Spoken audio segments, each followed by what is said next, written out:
In this video, I'll guide you through how you can create and share Google Drive folder. If you find this useful, then please consider subscribing and like this video. At the beginning, you need to open a suitable web browser and click on More Apps and then click on Google Drive.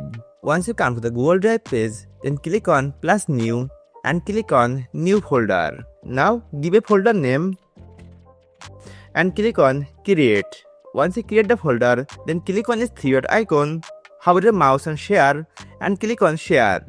Now you have to add others user on this folder. Now select the user and set the role like viewer, commenter or editor. Let's go with editor and click on send.